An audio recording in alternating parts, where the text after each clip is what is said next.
NEXUS Group recently celebrated 5 years anniversary of operation in Rwanda, citing tremendous growth in the country's aviation industry.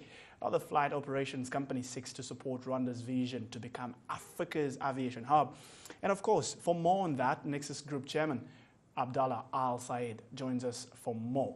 Thank you very much for getting time to speak to us. Thank you, Michael. All right. You spoke very deep on Rwanda's strategies there for the aviation industry, but mostly you touched base with the plan to become Africa's new aviation hub. How do you see this working out, and how long should we expect this to play out? I believe with what you saw in Rwanda and the development in the last few years, and we discussed today about the President Paul Kagame Vision 2020, right, that go in line with having Rwanda and Kigali as the hub of aviation. There's so much development. When we came 5 years ago, and you look at it today, the amount of growth that Rwanda Air had, the Akagera aviation, the ground handling, and the entire different businesses, sectors in the airport in Kigali, and hopefully now moving to the new airport, have been showing tremendous growth, not only from within Rwanda, but internationally to Rwanda. Because as we discussed today, the president had made the business so easy and enjoyable to do it over here, where you have investors encouraged to come and do the investments on this aviation sectors. I believe having Rwanda as a landlocked, aviation become a very key factor for its success. We had so much success stories in different industries within Rwanda, right, when it comes to the coffee, when it comes to different industries. And I believe now today with the aviation and with the concentration from the president having, 2 years ago we promised him that will be the aviation hub of Africa, and he asked me at that time, what do you want to do 2 years later? We said we are going to be the hub of the aviation training in Africa. But how do you make that happen, Abdullah? Okay, I think it's not only one hand. Okay, right, we have the resources, we have the technology. We are not gonna duplicate or replicate what we had on outside countries. All what we are going to do is just work internally with the partner. We had great support from the Rwanda Civil Aviation Authority, right, guiding us and supervising us and taking us where we should achieve. The second thing, the partner. This is what made it successful. Rwanda Air, the ATL, all those partners have been very supportive because they want to grow, they want to increase. Rwanda Air today serve more than 62 routes, right, and I think we will be coming at 126 even almost after 2020. And the plan is there. All what they need today is pilots, engineer, flight, and this is how we came, okay, in order for Rwanda Air to be successful, to expand, right, the neighboring countries, we have to concentrate on the training.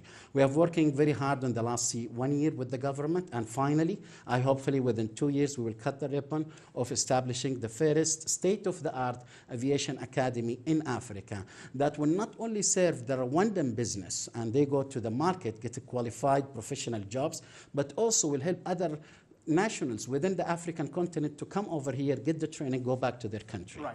I have information that you've met privately twice with President Paul Kagame. Could you disclose some of the information to us? What are some of these few things that you've actually brought to the table, and what does it entail for the aviation industry in the country? I think President Paul Kagame saw us how serious and committed we are, right, to Rwanda, okay? As a matter of fact, and I feel it like it's a second home, when I come here. So he always wanted, I believe, just within the talks to give me the guidelines, What do I want? I want automations, I want infrastructure, proper right infrastructure. Right. It's not about spending, being efficient, and I think this is where we reach. Rwanda Air, when we started it a few years ago, took it from basic systems to complete state-of-the-art automation, and as you saw in the video today, and their state-of-the-art flight operations center.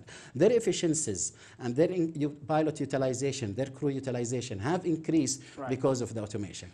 The second thing is President Kagame has always focusing on one, right, thing, which is the quality. He said, I want you to focus on a quality training. I don't want only a training. Right. I want a quality training to be delivered to my people and to the neighboring countries and the countries that want to bring their students over to our academy. Let me just jump into matters African Union here. We've seen very large conversations, of course, on the open skies here, and we still see not even half of the African countries have signed this particular agreement, but we keep on talking about, open skies, but we still have closed borders. So tell me, how realistic is this, and when do we, or maybe as you people that actually are in the aviation industry, how long do you see this is going to take to actualize?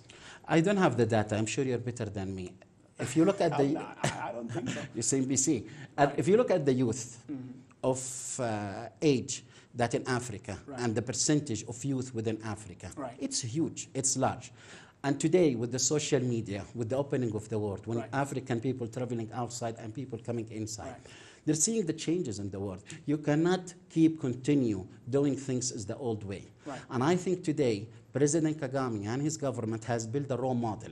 And I believe, and I know many times, that so many of countries that I visited in Africa, everyone says, how you guys can do this in Rwanda? I want to do this in Rwanda the same, to the highest level, He said, this is a successful role model and business model, why we don't implement it? I think the governments has to change in Africa. So going back to your question about the freedom, the agreements, all that stuff, opening the boundaries in terms of flying or air, that's going to happen. Because why? Because you need transport. It doesn't look nice when you are a rich country, an African rich country, and maybe a member on the prestigious international organizations like OPEC, like other countries, and you don't have an airline, Your people, today your most businesses as an African goes to Europe, goes to the Middle East, goes to Asia. I think African has to benefit from this economy. Right. So maybe before I let you go. So you guys, it's rely all on you, because today I think governments has an obligation, not only because of the economic side of the business, but I think as a national securities is to do this, to find jobs, good jobs and careers. You cannot do it while you are locked and you don't have a successful airline, and leaving somebody coming from outside, taking your business, your clients, your African, flying over there back to. Currently, we're seeing Air Mauritius facing a tough time. South African Airlines, of course, at the same time facing a tough time. But when we come back to East Africa, Air Tanzania reviving, Air Uganda coming back a lot stronger. They just ordered a few planes and from Canada. But right now, as you see, some of the big airlines, at least 4 of them, are working to actually bring up an alliance, an African alliance.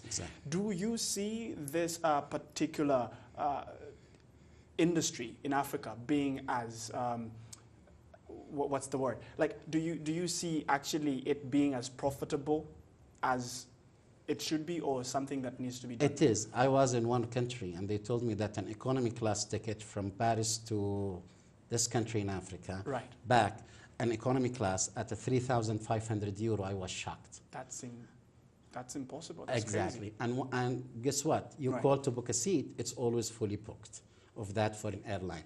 So is it profitable? Yes, it is profitable, but it has to be done smartly.